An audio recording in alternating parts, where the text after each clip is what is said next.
Call funnel best practices. We're gonna be going through what you need to do on the funnel, ad strategy, follow-up ad strategy, email marketing best practices, confirmation page best practices, even some salespeople best practices in this video in order to maximize ROI and revenue that can come from call funnels. If you're new to the channel, welcome in. My name's Jeremy Haynes. Out of the 41 different businesses that we've helped scale up to $1 million months, call funnels have been a very core funnel. In some instances, the only funnel that's been used to scale those businesses up. And I love talking about call funnels. They're one of my absolute favorite things. They just make so much money, you know? They're just so good. So anyway, without further ado, we're gonna dive right in. Again, if you're new to the channel, all we talk about around here is hitting $1 million months. It's very exciting. And hopefully you can ideally punch up yourself when you learn some of the lessons from the people who have already gotten there. We don't make income claims here. We just hand down the best practices from all these different businesses that we've worked with to you.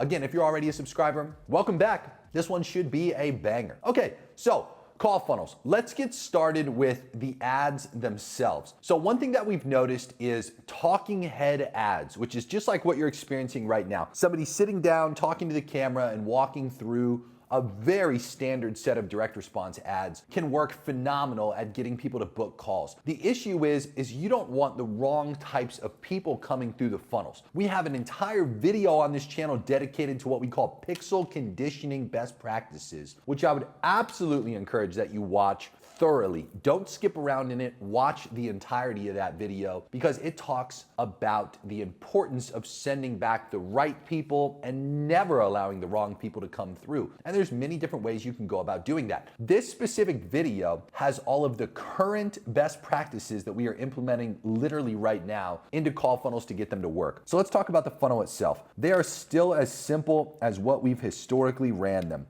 We do a headline, we do a video, and we do an application. We still today have not found any replacement for the Typeform Calendly combo. Typeform and Calendly integrate with each other. I know some of you guys pay a fucking exorbitant amount of money for HubSpot. I know some of you obviously use Go High Level, and then some of you use like some other random shit. I don't care, okay? I don't care at all. When a client tells me like, hey, I want to maximize like using literally every single thing that we can in HubSpot that's available to us, or like when somebody that's paying low couple $100 for Go High Level is like, oh, well, they have fucking applications and calendars, like why wouldn't we use there? Look, I will always test it, okay? I don't want to be right. I just want to make money. There are occasional clients that we still scale to $1 million months that don't use this exact combination, that use like Typeform and Schedule once, or fucking Go High Level and you know, whatever. The point I'm trying to make though is the clients that have the lowest cost per qualified call, they use Typeform and Calendly. So whenever I get my way in the deal and I can tell them like, hey, do this, it's gonna get us the cheapest cost per qualified call, that's what I'm doing. And obviously when we're running a call funnel and we're looking at our financial models that we've created for it, the lower the cost per qualified call, the more profit that we make, okay? So, you know, we wanna start there, right? Okay, anyway, generally from there, we'll end up having two different outcomes for where people can go. We will have a qualified confirmation page where we will send people who are obviously qualified. And then we will have an unqualified page for typically like a drop sell. We still want to capture people. Most organizations that we work with in terms of a best practice on call funnels, they'll have setters that dial the unqualified people, and they'll have setters and or closers that dial the most qualified people that schedule straight into their calendars. There are certain instances where we will actually withhold the data from firing back from the pixel automatically completely. That's not the majority of the time that we'll do this. It's a minority, but still, when we got to do it, we do it. So what we'll typically do for the qualified standard event that we'll optimize for, we'll use schedule and or we'll use complete registration. Generally at scale, we'll use both as we will implement the best practices of cyclic campaigns, which I talk about inside of courses like my Master Internet Marketing Community and course, which you can find a link for down in the description. So long story short, on the qualified confirmation page, schedule and complete registration will fire off back to the ads manager and signal that somebody was qualified. However, there are instances where we'll get unqualified people to hit that pixel, and when we get that kind of feedback from the sales team, what we'll do instead is we will not send back any standard event through the pixel itself. What we'll do instead is we'll use the conversion API and we'll link the CRM with those different deal stages that exist. So usually in a CRM, you have a bunch of different stages in your pipeline that your salespeople drag and drop people between. As an example, you might have applied and didn't schedule, scheduled, no show, etc. These kind of things for the pipeline stages. Now, what we ideally want is for the sales rep to just simply move somebody in to this magic little deal stage right here, which is they scheduled a call or they applied, don't care, they were qualified. Okay, so if a salesperson can signal after talking to somebody, this individual was actually qualified, that's obviously the highest qualifications metric that we can possibly get is salesperson feedback. So then what we'll do is we'll take this person who was in that qualified bucket and we'll push them back to the ads manager through the conversion API. So we have a slight delay in the signal that gets sent back to that results column. We don't want to have too much time in between this, because if you understand how advertising works, you'll know already that when that results column in the ads manager remains empty, that algorithm, that AI is going to rotate to a different audience until it starts to get data back into the results column. Once data officially starts rolling back in, and it doesn't even take a lot of data, if you have a marketer that says, oh, it takes like 50 or 100 people to come back before it starts to do what Jeremy says, they're operating like a fucking barbarian. They have historic hindsight bias for how things used to be. How things are literally right now, it takes a couple people, that's it, a couple people to come into that results column, signal to that AI and that ads account who it needs to go after next to start heavily biasing towards people that have data points most similar to those individuals that are converting. So again, we're either sending back people from here that are qualified, or we're sending back the people from the CRM that were qualified and marked qualified by the salesperson. This up here is done through the pixel. Okay, this here is done through the conversion API. And some of you are going to ask, oh, do I do one or the other, or do I do both? You could technically do both. However, in most instances, the only reason we're going to do this is because we are getting feedback from the salespeople that we are having people that were marked qualified that are actually unqualified. So we'll let the salespeople manually attribute it back, ideally in a tight time frame, push the data back to the results column, help the ad account go after people who are actually qualified. It all starts with pixel conditioning. That's the moral of the story. This is an initial best practice you must follow. Now back to my point. The direct response ads are pretty standard. We don't have to do a lot of fancy things to get the calls booked. Okay, we're still seeing a large quantity across almost all markets and offer types for high ticket products and services that are still wanting to just jump on calls with people. Okay, so this funnel is still very strong as a conversion mechanism, and like I said, it's still used extremely frequently across almost every deal that we do that hits $1 million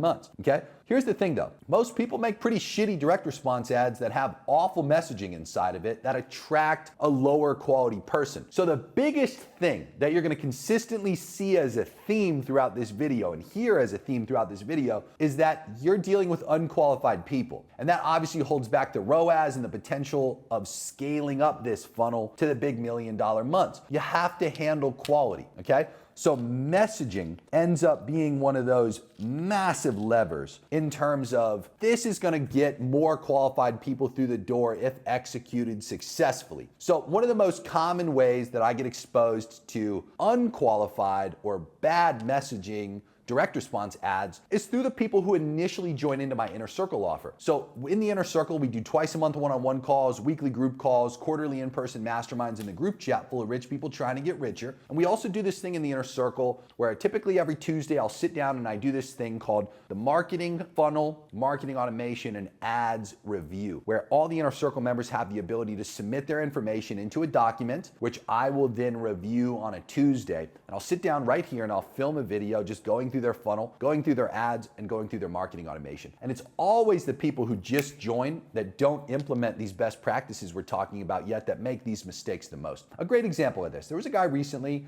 doing around $300K a month that joins in. He has an offer that's $10,000. And I won't sit here and tell you about the offer itself, right? But just a $10,000 offer. And the guy's in the service niche, okay? High ticket service. And in the headline, I mean, dude, this funnel this guy had was so fucked. and the ads that were paired with it were also so fucked. It was awful. It was all income claims. And they were audacious income claims at that. They were like, hey, we'll help you get to 10K a month in 90 days guaranteed, or we'll give you $1,000. We had people that same exact guy and like many people like him that initially just joined in are just, again, making like horrid income claims. Income claims, guarantees, these are two examples of really, really low-level sophistication tactics that attract absolute dumpster diving turds into your funnel and onto your calendars for your salespeople to talk to. Everybody that's rich, like you sitting here right now is a perfect example of that. Rich and trying to get a fuckload richer than you are right now. You know guarantees are frivolous bullshit. Why? Because a business can just go bankrupt, right? The person doesn't have to follow through on the guarantee if they declare bankruptcy and are legally voided of that responsibility. They don't even have to offer the guarantee to just fuck you, of course, but that's not my point. It's like rich people know when you're trying to sell to somebody who's gonna buy a $10,000 offer, it's like a guarantee does not create certainty. A guarantee does not create confidence. A guarantee essentially signals to the people that are the most skeptical that they can have safety. So what you're actually getting as a buyer type is a highly skeptical individual that feels safe in the fact that you have a guarantee. The people who are actually sophisticated buyers that are typically more financially well off, they look at guarantees and they just think, I've been fucked by so many people who have offered guarantees before and still haven't gotten the outcome or my money back. Like, that can't be true. Actually look at it as like, it creates an objection, okay? Income claims are another great example of that. Super low sophisticated tactic. No serious person is gonna be highly responsive to income claims. Take this exact channel as a perfect example of that, okay? I constantly say in every single video that I create, the US Bureau of Labor Statistics says that you have a 0.1% probability of hitting $10 million a year, let alone the even smaller probability to get to $12 million a year, AKA $1 million a month. And I constantly reiterate, I say, I don't make income claims on this channel. I'm just handing down the lessons from people who have hit $1 million months to just give you different things that you could think with and things you could do that just, yeah, they should improve your business, but I don't make an income claim associated with it. I don't sit here and tell you, hey, watch my channel and you'll hit $1 million a month.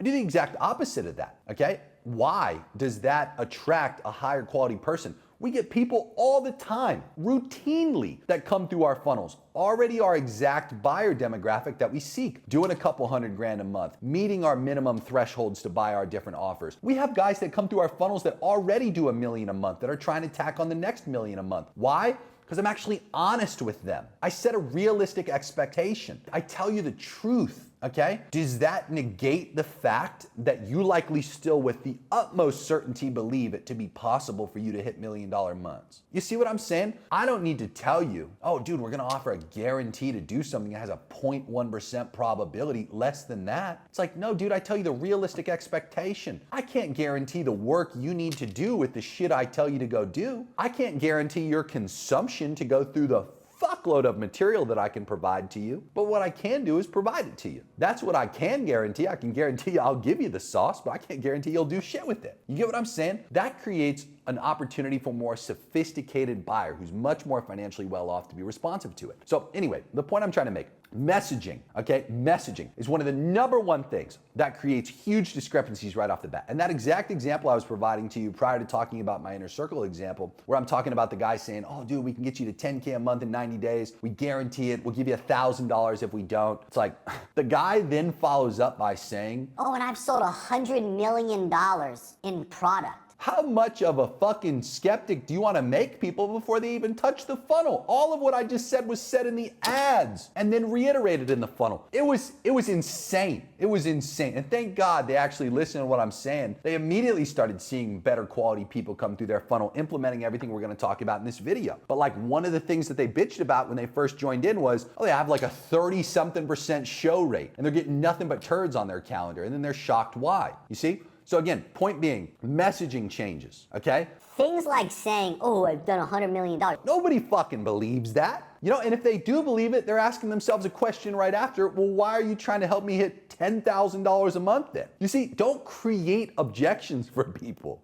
In your messaging, generally the best practices for a direct response is very simple. It's hook, you have your body, And then obviously you have your CTA. And one thing that we actually just recently created, it's actually one of my favorite documents. I had a client, very high level client, that was asking this question. They wanted to have a direct response ad creation framework. So I made a 56-page document going through all of those best practices. And then listen, like I said, we sell to rich people, you know, we're not naive to what y'all want. So we made a too long didn't read version of it that came out to 6 pages in comparison to 56. Okay, and we give all of our inner circle members, clients, consulting deals, all of those best practices. But again, the simplest framework for direct response ads: hook, body, call to action, right? And you can work in messaging strategically throughout that. I gave a perfect example to one of my clients that wanted to attract people who were stuck at somewhere around 7 figures a year. The lowest qualified person they wanted was like high 6 figures a year in income. And even greater than that, they wanted to ideally take those high 6, low 7-figure earners to 8 figures a year, okay? And they had this scaling workshop that they implemented to do so. And I told them in their ads, as a perfect example of messaging, I used one of my own offers where I say, hey, if you're stuck around low couple $1,000s a day in ad spend, and every time you try to scale up to go bigger, things fail, your costs climb dramatically, your ROAS drops, pay attention. That'd be a great example of me calling out people who are likely around a couple $100,000 a month and want to hit $1 million months, without just saying in an extremely direct way, hey, are you around 6 figures a month and you want to hit 7 figures a month? Pay attention. Describing the conditions of our ideal customers, okay, is a far greater tactic comparatively to just saying some of the extremely direct ways of calling them out, okay? But again, without going and just turning this entire video into a messaging best practices class, I want to stick to the call funnel best practices, but I can't glaze over the fact that messaging matters so much to the type of person you're going to bring in, both in the direct response ads and in the actual funnel itself, okay? One thing that we've also recently tested, and that I'd love to share with you in this updated call funnel best practices video, is the length of time that we're actually seeing people consume VSLs has gone up dramatically. So one of the inner circle members, Mr. Daniel Fazio, you may know him on Twitter as Black Cold Email Wizard, I think is his Twitter name. You can also find him on a secondary profile under his actual name himself there. Good long-term inner circle member at this point. He had done a speaking gig here at one of our recent inner circle masterminds. He was awarded $1 million a month trophy after hitting it in late Q4. Anytime somebody hits $1 million a month in the inner circle, we give them a big trophy, and we let him do a talk sharing how they got there and some of the best lessons. In that talk, he shared adding chapters to a VSL. Just like what you see here on this YouTube video below, you'll find that as you can just drag your mouse over it, or if you're on mobile device, you can just click the video and see all the little chapters there, and do the same thing where you kind of scrub your finger along the little, control the time bar, and you'll see what is talked about and when it is talked about. He implemented that in his VSLs, and he saw a huge lift in overall retention and people coming through more qualified as a result. That was in Q4 at that that was at Q1. So very early January of this year that he did that talk. We've since immediately implemented it across everybody that's running a call funnel. We encourage it as one of our best practices. So shout out to Daniel for that specific tip. But to be clear, that increased retention dramatically, because typically what you saw, if you actually use a platform like Wistia or Vitalytics that gives you insight into the behavior of your users on your videos and your VSLs, you'll notice that people typically jump around, or people watch the first part and then they leave. The chapter titles being implemented obviously caused people to still jump around, but it also enabled them to go back and watch very specific parts or skip parts that they deemed they didn't need. Typically lower IQ dumb people like to argue, oh, well, I don't want to have a chapter title on my video because then people are going to jump around. I don't even want the control to be on the video. I want everybody to watch it exactly how I've presented it.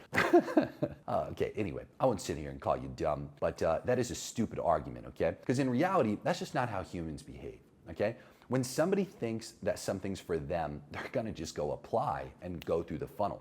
When somebody thinks it's not for them, they're gonna leave. If they get bored in the middle of watching your VSL that you likely got them to through direct response advertising, again, they're gonna leave because they don't give a fuck about you yet. When you give them the opportunity to scrub through it with the different chapter titles of when you're talking about what in the video, you give an opportunity for them to scrub past the bullshit that you think they need to consume that they don't care about to get them to the point of what they actually think they need to know, which ultimately leads them to have a higher probability to take the action, which is applying and then scheduling a call and coming through better framed. If you struggle with thinking that people need to consume the VSL in its entirety to get them to show up qualified, pay very close attention to the rest of this video and ultimately combine all these best practices that we're now going to speak on to help overcome that troublesome thought that you have. So the next thing that we found works extremely well currently is confirmation page best practices. So we've called these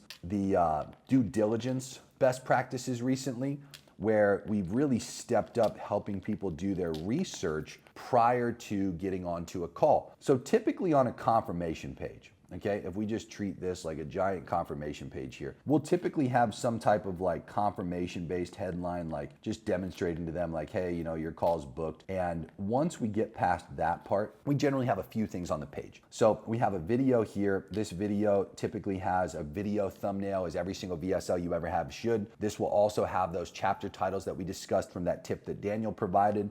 And then from there, there's two main sections that we're gonna create. Okay, so one of these sections is what we call breakout videos. So look at it like this. Everything that happens on your sales call that your salespeople don't like having to talk about, or that they notice is a pattern of people showing up and wanting to talk about and just asking, like common questions that consistently come up. Those should be individual breakout videos. All the things that you want to have made clear in your VSL that you're consistently pissed and upset about, saying, oh, people aren't watching my VSL so they don't show up qualified. great. Take those specific things that you want people to know before a call that are from your VSL, make breakout videos for them. You might end up having anywhere from 4 to upwards of 12 plus of these types of videos, okay? They end up being anywhere from like 30 seconds to all the way up to maybe 5 minutes long, okay?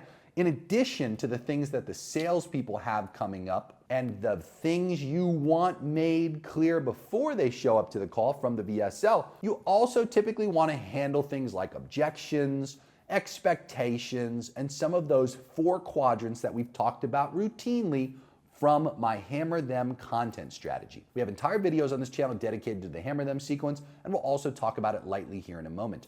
However, they also make for great breakout videos right here on the confirmation page, okay? These videos help people do their research. That's the intention of them. They help people understand the things that your salespeople are otherwise having to talk to them about. They also help improve the show rate dramatically, because here's the thing. You'd think that, okay, well, people are booking a call. Obviously, they want to show up and they want to talk to us. That couldn't be further than the fucking truth for most of these people, and that's why your show rate is so bad. You aren't actually addressing the things that come up between them booking the call and the actual call time itself. So that ultimately leads them to have an extremely low priority on showing up and doing other things instead. We have to, after they book the call, sell them on why they need to show up and overcome the questions that they have before they actually show up, okay? I use this great example of a company, I've talked about this many times on this channel, where I have a love-hate relationship with taxes. I love them because I spend so fucking much on taxes that it consistently drives me to make more money. And I like to think that, okay, I'm contributing to the country that I live in. And,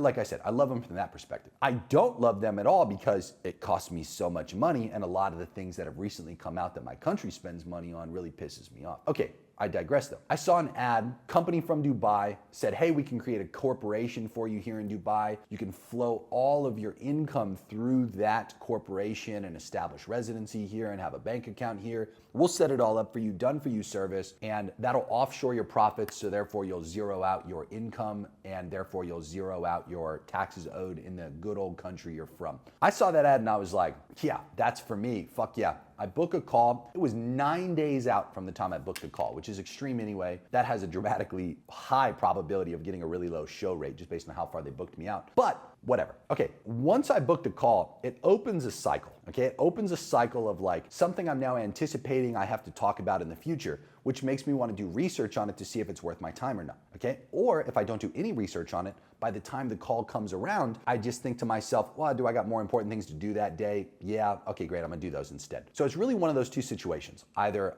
a lack of research was presented before the call, or they did research on their own and they determine whatever you're going to talk to them about just isn't for them, or something else comes up on that day and they deem whatever you're going to talk to them about as a much lower probability and priority comparatively to everything else that they'd otherwise do in that day. Okay, those are the main two situations that cause low show rates. Okay, the Dubai company that says they can offshore my profits and zero out my taxes. They don't send me a fucking lick of information, like nothing in the 9 days. Just super basic reminder emails, which almost all of you fall victim to. You think, oh, I've got some pre-call email sequence. It probably fucking sucks, okay? And that's why your show rate sucks. So even if you have one and you have a terrible show rate, don't sit there and gaslight yourself into thinking that it's good when your show rate sucks ass, okay? If you have a good show rate, just skip this part and go to the next part, okay? Anyway, back to the point I'm trying to make, okay? What we noticed is when we help people do their research and like do due diligence on what they're trying to talk to you about prior to the call, they show up. They're further along in the sales process, and we can answer those questions right here on the confirmation page. We can answer them in the email sequences that follow them up, and we can answer them in the content remarketing that we're gonna do through the Hammer Them strategy. This Dubai company didn't do anything, literally nothing. They just sent the generic like, hey, here's a reminder to your call coming up. So guess what I did? I did the research and I found that claim was utter bullshit. I'd have to renounce my US citizenship and move somewhere else, get citizenship or residency in that other place in order to avoid the taxes. Okay? If I offshore my profits, I still owe tax dollars on those is the moral of the story. Okay? As a US citizen, that's the case for me. Might be different for you. I know I have a relatively large international audience, so I'm not projecting that that's your use case. I'm not trying to give you tax advice either. I'm just more so saying what I researched ultimately helped me conclude that call would be a total waste of my fucking time. And because the company didn't help me in any way, shape, or form do research, I deemed it as this isn't worth my time. They didn't even try to reach out to me. I didn't get a single selfie video from the sales rep. I didn't get any communication from the sales rep. Nothing. Not even an automated text to try to engage me before the call. Literally nothing. So obviously I didn't show up. And I did the research on my own. Okay? So for the people who are gonna do research, okay, why not help them do their research? And that all starts right on the confirmation page with those breakout videos. The main confirmation page video should be relatively short. It's like, hey, congratulations, you booked your call, really excited to talk with you. We view it from here forward between now and your call to help you understand this whole thing as much as we can, to get you as much information as we can that's actually beneficial to your buying process. By the time you get to the call, we ideally want you to be in or out. That's our objective. It's okay. We're not trying to press you and say like you have to buy on the call. That's not the case. We just want to do our best effort to get you as informed as we can between now and then. So from here forward, you're gonna see a bunch of emails from us. You're gonna see some content that answers those types of questions. And right here on this very page you're on below this video, you'll see a bunch of those. We provide plenty of examples of confirmation pages like this, of email sequences like that, and of content examples inside of our Inner Circle offer, where we do twice a month one-on-one calls, weekly group calls, quarterly in-person masterminds, and a Telegram chat, our community platform full of rich people trying to get a hell of a lot richer. We audit the ones that you create. We even watch the videos that you have. I watch them, and a few other people will watch them too and give you some added perspective. That way you can make sure you execute this right. Whether you're gonna take action on this kind of stuff just from watching the YouTube video or not, need I not say that you obviously have a much higher probability of getting the results you're after when you actually pay us money, because we'll give you a lot more information. Here we withhold a tremendous amount of stuff, just like examples and a few more best practices that we obviously only talk about once you actually pay us money. We're very good at understanding the game. You give us money, we need to make you more money than what you give us and make sure you're satisfied. That way, the time that next charge comes, you're gonna have a smile on your face when you see that receipt email. Okay, back to my point. The other thing that you wanna have on this page is obviously testimonials. Testimonials need to be believable. They need to be the average, okay, of your actual result that you're gonna help people get. And they should ideally be below the breakout videos, because the breakout videos, what we've noticed, have a far greater impact comparatively to just testimonial videos. Okay? Don't be afraid, by the way, to make some long form content to pepper in there for your breakout videos, but ideally you answer the questions that the breakout video is about, or the research portion of the video is about, right at the front of the video if they're gonna be longer form. Try to make like a too long didn't read version of it first, and then try to expand on it a little bit after. That always helps a lot. Okay, so in addition to the confirmation pages, as I mentioned, we have a very aggressive research-oriented email sequence that we're going to send out to people. And that's a part of that hammer them strategy that we are going to encourage everybody to implement, okay? So this email sequence can be as high,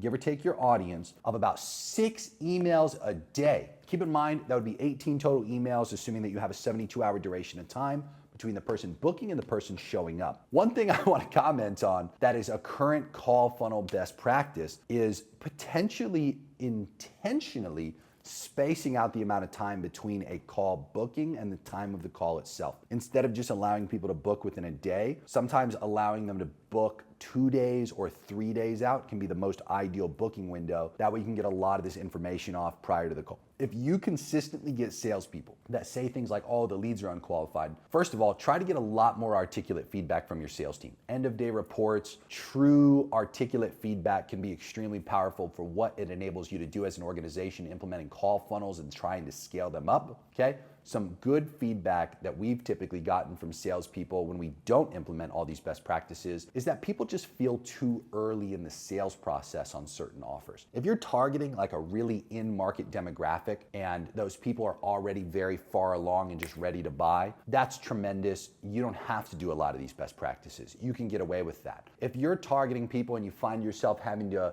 convince them or just like work them to the point where they're further along in the sales process, then you want to follow every single best practice that I'm laying out here for you. In order to get people further along in that sales process, okay, you have to follow these kinds of things. The research, the testimonials, the hammer them content remarketing with the right type of content that people actually want, the types of questions that they have answered, not the types of questions you think they need to know, but the real questions they actually have. These things work phenomenal for that kind of stuff. So anyway, an aggressive research email sequence. I know 6 emails a day might sound like a ton, okay? But remember, when people actually want the information, we see open rates on this upwards of 60 to 70% for every single fucking email that goes out. When you combine that with what we call these like research SOPs, these like FAQ documents, and these breakout videos that you also work into your email sequences and your content remarketing campaigns, okay?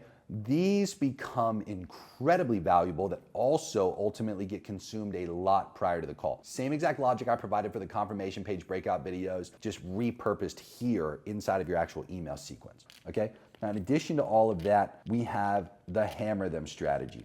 So the hammer them strategy is incredible when it comes to helping people show up a lot better framed and further along in the sales process than they otherwise would be without all this information. To be clear and just very light on it, since we already have entire videos on this channel dedicated to the hammer them strategy, we typically do 30 to 50 pieces of short form. We try to do about 20 to 30 pieces of long form content, and we try to retarget people within the key window anywhere as low as about 15 times, as high as about 20 plus times in terms of the ideal frequency. And one thing that I notice, and this is typically from the people who try to implement things from my YouTube channel and then eventually buy my stuff, where I get to see this scenario play out. Like, you'll try to do what I'm articulating, but you'll do it extremely half-assed. I just want to be really clear when I say this, right? I have not gotten to these numbers by accident or by just making them up, okay? I've tried it with far less content. I work with busy rich people for a living, okay? The last thing I ever try to do for that demographic is overwhelm them with a ton of shit that I need them to go and film. I don't have that luxury with almost every person that we work with. So what I've noticed is that people try to execute this in a really half-ass way. Like, I've come into an account where, as an example, they have like 23 pieces of long form content and they're not really getting the outcome of the hammer them strategy. They only have short form, they don't have long form, they're not hitting the minimum frequency target within that time frame. They're just half-assing the strategy. So you don't get the outcome as a result of that. You get the outcome of people showing up much further along in the sales process with all the common questions answered and being a lot better framed when you actually execute the strategy to the fullest extent of how I articulate it. Okay, I also want to be really clear Although yes, I try to articulate it to you as best I can here in a very light way to try to put you on game and help you make more money and just get better results in your business. That way, when you do eventually spend money with us, it's house money. You know, like you already went and profited. You're just using some of the profit dollars to spend money with us eventually. I want to be clear when I say this. The Hammer Them Strategy SOP is tremendously long, okay? And it's full of examples and how-tos and like all the technicals. And it also has all of these links to tons of content examples. The other thing that I see is without me or somebody else within the community actually giving you perspective on whether you're making the right Hammer Them videos and you're proactively creating and using the right content that actually answers the questions, you execute it in the dark is what we call it, and just on your own, you typically get shit results because you're making very poorly executed content with questions, objections, and expectations that people just don't actually give a fuck to know. You have to use content in all of these steps I've talked about. The emails, the research FAQs, and the SOPs, okay? The Hammer Them content, the breakout videos on the confirmation page. All of these have to be things that people going through your buying process genuinely give a fuck to know. If you just use random shit that you poorly come up with, okay? Just truly, I've seen so many awful, like so far off from what your buyer would actually want to know kind of stuff. And then you wonder, you're like, oh, my show rate's still shit. It's like, well, yeah, no shit. You did an awful job at executing it. You know what I mean? So anyway, execute it right. Do all these things. It's like it's damn near fucking impossible not to have at least 60 to 70% show rates. When you do all of it the right way and not just some of it that you feel like half-ass doing. You get what I'm saying? So anyway, the outcome of this specific part of call funnel best practices is improving show rate and making people show up further along in the sales process, okay? The other big thing that we also use here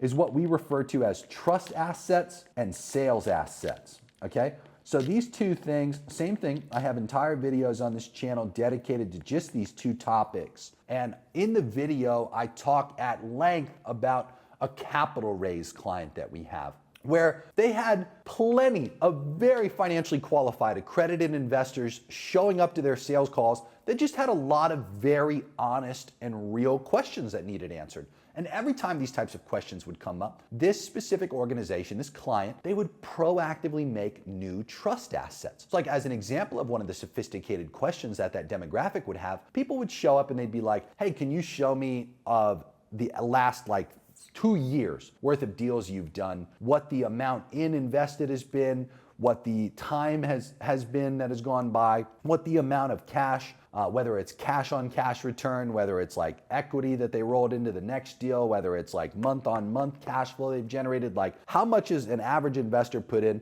How long did it take? How much did they get out of it? What do they on average do with it? What's like your reinvestment rate of your average investor? You know, what's the average amount that people are putting into your projects? Can you talk to me about your failed deals that you've done? Can you talk to me about the worst deal you've done, the best deal you've done, the average deal you've done? Can you introduce me to like all the people on your team? Can I fly out and like meet you guys? Can I do a walkthrough of one of your project sites? You know, there's just like all these really high level questions that when you turn them into trust assets, these are like very well executed videos. They don't have to be super high production.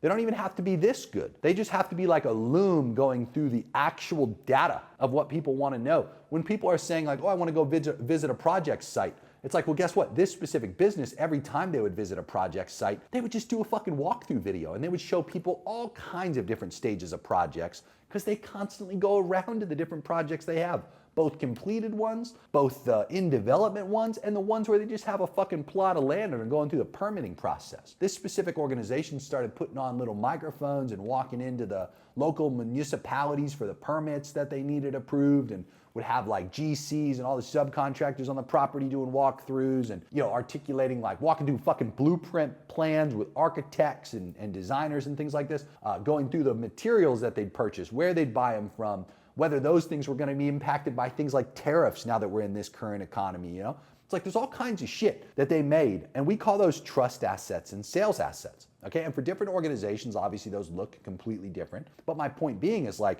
this combination, okay? This set of trust assets and sales assets, all these videos, like the research SOPs, the FAQ documents, those videos, the confirmation pages, all the emails, these also all become things, by the way, that the salespeople can manually be sending out to people as well. So the other main thing that we've seen drive a ton of lift, okay, and this is very important to understand, lift in show rate, people being further along in the sales process, shorter sales cycles, okay, manual follow-up from the closer.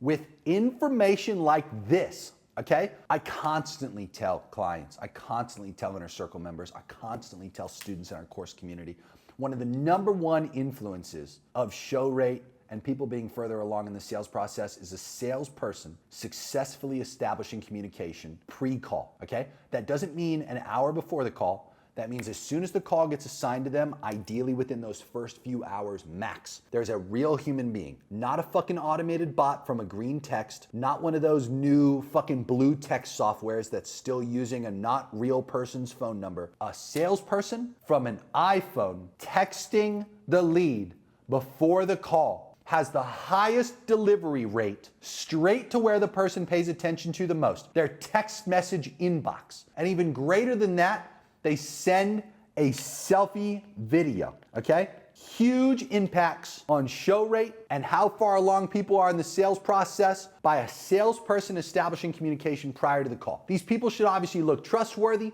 they should look good, they should be presentable, they should sound professional, but more importantly than anything else, they are helpful, they are research oriented. They're just trying to solicit communication prior to that call, okay? Just like everything else that I consistently talk to you guys about, I have entire best practice SOPs dedicated exclusively to show rate best practices, okay? For sales teams to use, and I can't stress it enough, buy one of our products, okay? The link is in the description in this video.